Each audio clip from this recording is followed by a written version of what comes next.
नमस्कार प्रिय विद्यार्थियों, सिलेक्शन सफर यूट्यूब चैनल में आप सभी का स्वागत। वैकेंसी न्यूज़ अपडेट लेकर एक बार फिर उपस्थित हूँ।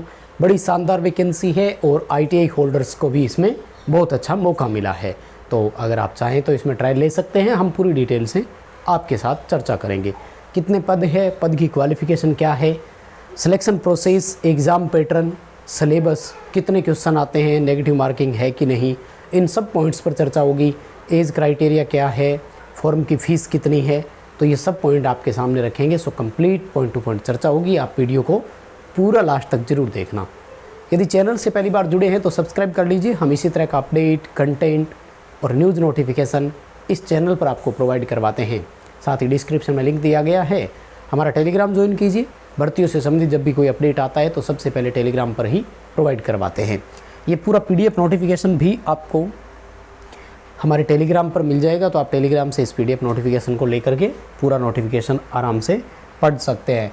माय डियर, वैकेंसी है इसरो की, बहुत बड़ा नाम है अपने आप में, एक रेपुटेशन है इस नौकरी की अपने आप में। यहाँ पर टेक्नीशियन B नाम से पोस्ट आती है। पूरे देश में इसरो अलग अलग है। ये जो इसरो है ये विक्रम साराभाई स्पेस सेंटर वाला इसरो है। यहाँ पर आपके लिए पोस्टिंग है जो तिरुवनंतपुरम में है, यहाँ पर पोस्टिंग होगी। वैसे इसरो अहमदाबाद में भी है, बेंगलोर में भी है, लगभग हर जगह है इसरो। तो उन सब में अलग अलग वैकेंसी आती है। अभी ये जो वैकेंसी आपकी आई है ये विक्रम साराभाई स्पेस सेंटर की है। और आपको जो इसमें फॉर्म भरने के लिए मौका मिला है वो मिला है 2 जून। तो ऑनलाइन एप्लीकेशन इसके ऑलरेडी स्टार्ट हो चुके हैं, आप इसको अप्लाई कर सकते हैं। 16 जून लास्ट डेट रहेगी, यानी कुल मिलाकर के 15 दिन का ही ये समय देते हैं। वो ठीक ठाक भी ये निपट जाता है काम आराम से, कोई दिक्कत नहीं है। जितना भी आपका क्रूशियल डेट रहेगा, कट ऑफ काउंसलिंग वगैरह जितनी भी रहेगी, जैसे एज का क्राइटेरिया, मिनिमम जो एलिजिबिलिटी क्राइटेरिया है, एजुकेशनल क्वालिफिकेशन वगैरह, वो सब आपका 16 जून 2025 के अकॉर्डिंग ही काउंट किया जाएगा। यानी फॉर्म भरने की लास्ट डेट तक का डाटा इसमें शामिल किया जाता है।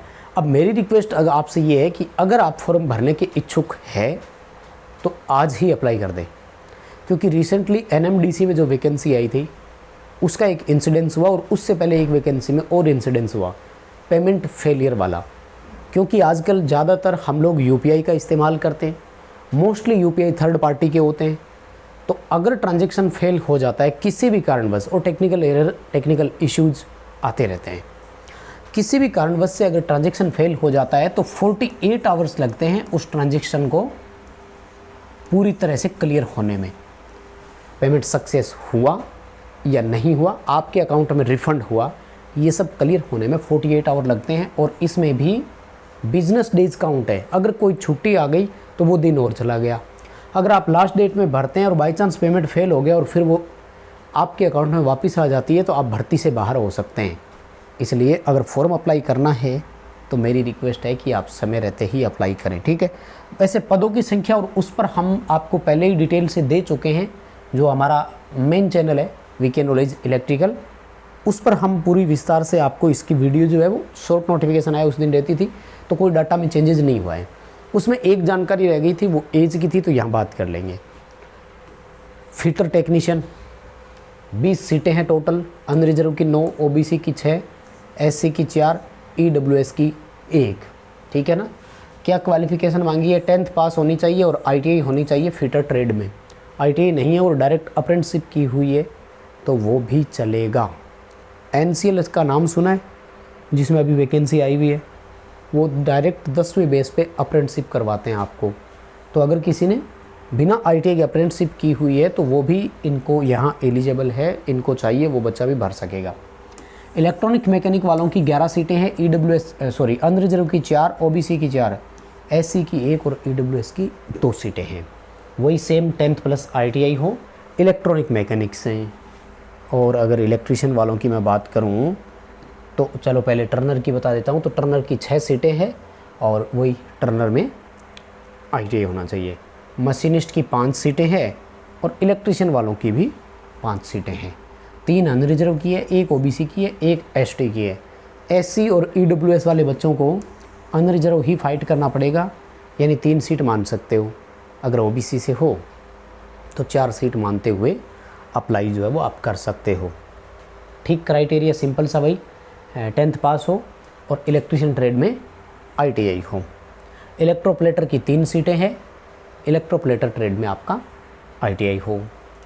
वेल्डर की 2 सीटें हैं, दोनों अनरिजर्व के लिए है और वेल्डर से ITI हो। मैकेनिक RAC वालों के लिए, refrigerator and AC air conditioner वालों के लिए 1 सीट है, वो भी OBC की है और RAC में ITI हो।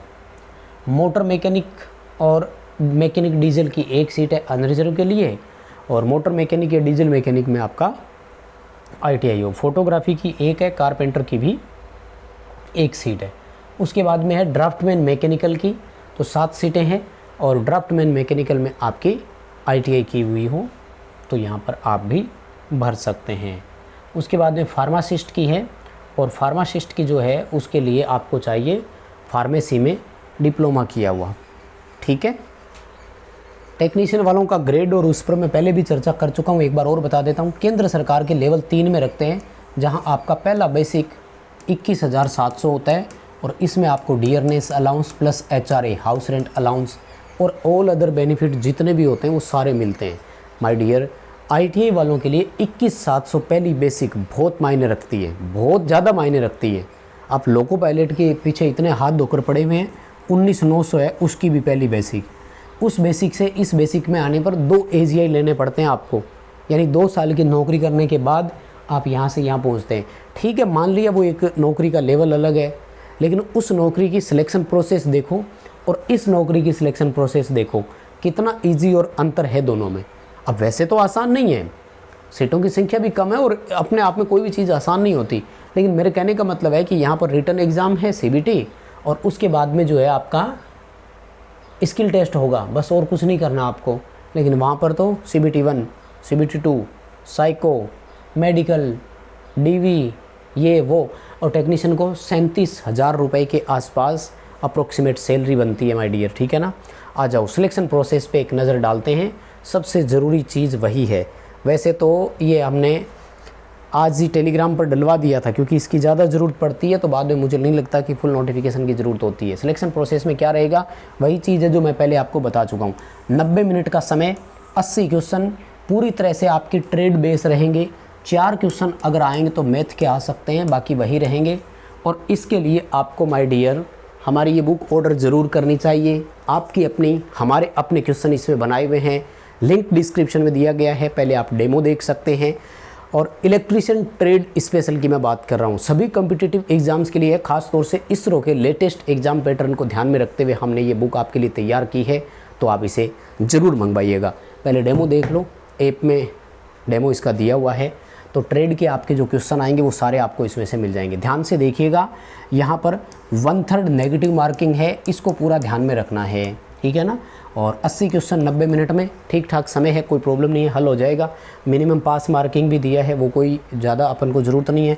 5 गुना बुलाएंगे स्किल टेस्ट के लिए, और स्किल टेस्ट में वो ये क्वालिफाइंग करना है आपको, लेकिन क्वालिफाई के लिए अनरिजर्व में 50 नंबर चाहिए 100 में से, और रिजर्व कैटेगरी से अगर आप हो तो कम से कम 40 नंबर आपको लाने होंगे, ठीक है। उसके बाद में सारा डिटेल वगैरह दिया हुआ है, और एग्ज़ाम सेंटर और पेमेंट फ़ीस और उसकी डिटेल भी आपको जो है यहाँ पर मिल जाएगी। जैसे रिजर्व कैटेगरी, अनरिजर्व में 500 रुपये है, और रिजर्व कैटेगरी वगैरह जितने भी है उन सबको फ़ीस जो है वो बाद में रिफ़ंड हो जाएगी। एक बार तो देनी पड़ेगी सबको, लेकिन बाद में रिफ़ंड हो जाएगी, ठीक है।